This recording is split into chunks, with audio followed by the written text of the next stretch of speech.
everybody, welcome back. My name is Cassie. I am the Evil Secret Ninja, and I talk about books and review books on my channel. Today is my bonus video. I'm going to review episode 7 of The Wheel of Time. We're finally getting back to the story, to the point of the whole first book, where they're going to the Eye of the World to face down the Dark One, and we're going to discover who the Dragon Reborn is. So overall, definitely did get back to the story. We're definitely getting back to... I still feel like there was so much that was left out. We did finally get to meet Min. I would say that she's not exactly how I pictured her to be, but that's not like a bad thing. It's obviously how somebody else pictured her to be, and I actually like the actor and how the actor portrays Min. Min was one of my favorite characters in the book. She's a girl who doesn't play by the rules and likes to wear pants and doesn't like to be all girly or anything like that. And she's a little feisty. So I really like Min. I was really happy to see that they brought her into the first season. We're going to... we meet up with kind of Lan's people. And we find out about Lan. Lan is a king without a kingdom. The way he was portrayed in the book and the way that he's portrayed in the show are quite different. As in the book, he's much more closed off. He's described as a warrior carved from stone and has about as much expression as a stone. And I have always liked Lan's story and his kind of background in the book, that he was this warrior who had lost basically lost everything because his whole world had been destroyed when he was young, and so now he had to find a new purpose, and that was kind of what led him to become a warrior for Moraine.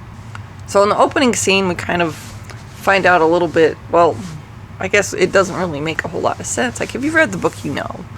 You see the Aiel on Dragonmount fighting off the bad guys and giving birth, and we all know that is well, everyone knows now since you've seen the full episode, that was Rand. Rand is the child of an Aiel. He was raised by Tam Altor as his child. I didn't really bring up like Tan's wife a whole lot, but he did have a wife, and his wife died, and she was a foreigner, and so everyone just assumed that Rand was their child. Tam had gone off to war and came back with this child, and that's important because Rand was born out of the two rivers, and even though it hasn't got a whole lot into the prophecy of the dragon in the books was that the dragon would be born on Dragonmount, and that was the prophecy that Moraine received, and why she went searching for the dragon, that led her to go searching for the dragon in the first place, that obviously Swan Sanche also heard of and was encouraging her to do so. I'm really glad that they put that in there. I have to say, like, throughout the other episodes, I've really been kind of struggling with that. Like, are they going to bring this important information in here? Like, they've left it out. Like, in the book, we knew this pretty much at the beginning. As soon as the Trollocs attacked the two rivers, and Tam was injured, and Rand was taking him back to the town, we heard his ramblings that it sounded like Rand understood now that his adopted father and his adopted mother were not his true parents. So, really like that. Glad that they put that in there. The other thing that I liked, their trip through the ways, even though it was really short. And yes, they were being followed in the ways, and we got a little glimpse of Padan Fain coming back. So in the next episode, we should kind of figure out what he's about and a little bit about him and the secrets that he's been carrying along with him. We're also discovering, like, Perrin, and he can see really well in the dark. Oh, there's something up ahead, but it's so dark no one can see. Perrin was one of my favorite characters in the books. I really liked him. Actually, Rand, Matt, Perrin, they were awesome, and I loved all of the characters from the Two Rivers as well.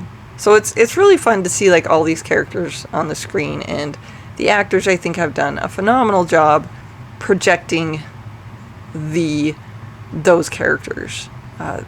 And most of them are spot on. Like I said, Min wasn't quite how I imagined her, but most of the others have been fairly spot on. So one of the things that I am liking, and actually I like this more than I did in the book, because Robert Jordan, development of romantic relationships was so awkward in the book. It would be things like, oh, this person, I suddenly realize I like this person, and I'm going to try and be with them. So the show has done a lot better job of building up the relationship between Nynaeve and Lan. That was really cool. Like, I liked the development of the relationship. However, I kind of wish that they had put the part in where Lan rejects Nynaeve and tells her that even though he cares about her and that she is the only woman that he will likely ever care that much about, that he can't be with her because he has nothing to offer her but death and destruction, because that's all his whole life has been, nothing but death, and he plans to have nothing else in his future but death, and that is why he struggles to have with the feelings that he has for her, and struggles with his willingness to enter into a relationship with her, even though she's the one person that softens him a little bit in the books. Rand and Gwain, the relationship between them is it's a little bit more intense than it was in the books. I like it. They went from being promised to each other. In the books, they were promised to each other they were going to get married, until Egwene said, oh, I want to be a wisdom, and Rand was like, well, that means that we can never be together, and now she wants to be an Aes Sedai. When Rand heard that, it's like, that means we could never be together. They're kind of stuck in this situation where they love and they care about each other, and kind of they always have, and now the future for them is very up in the air. We don't know exactly what's going to happen in their future. And then obviously the end with Moiraine and the Rand heading into the Blight in order to reach the Eye of the World, where Rand is supposed to show down with the Dark One. And they are going alone because if anybody else went with them, they would die. It almost seems like we're just like dropping off characters. You know, like first we lost Matt, but he made his choice, and with the way that he was in the books and the way his personality was, he would be the one that would turn his back, because he gambles, and he would look at the odds and he could say, yeah, I don't think so. It's not a good idea. Which is, and she was right. That was kind of the thing that brought him to the dagger in the first place. Matt also had like a lot of other characteristics in the books, and he would never abandon his friends. You know, there were several times in the book where his friends came to him, and even though he didn't want to do what they said, they gave him options, and he kind of always came through for them. He also find out that they were in danger, and he would go in to save them. Matt had a lot of heart, and he would never have abandoned his friends. Again, I'm wondering if that has something to do with, I think they've replaced him as the actor is no longer with them in the second season. Maybe this is the way of their saying, like, hey, we're not going to continue with this actor, we're going to go with somebody else. Loyal is definitely the way I would have imagined him. Like, oh, there are worse things? Oh yes, let me list them. And because he was so knowledgeable, and he would know like things that are worse than falling into an endless pit. And he has no problems like sharing that knowledge with everyone else, even though it's maybe stuff that nobody wants to know. So I love Loyal. I'm loving all the characters. I'm liking where the show's going. And of course, we all know, like, based on what we know about the characters, they're not just going to sit by while Rand charges off into danger. They're all going to be out to protect and stick together. Alright, it is getting better. I wish that the season had had a few more episodes, because there was so much that happened in the first book that got left out. And one of the things about watching a series versus watching just a movie is that they can put so much more into it, so that they can follow the story a little bit better. That's kind of like why the great thing about series.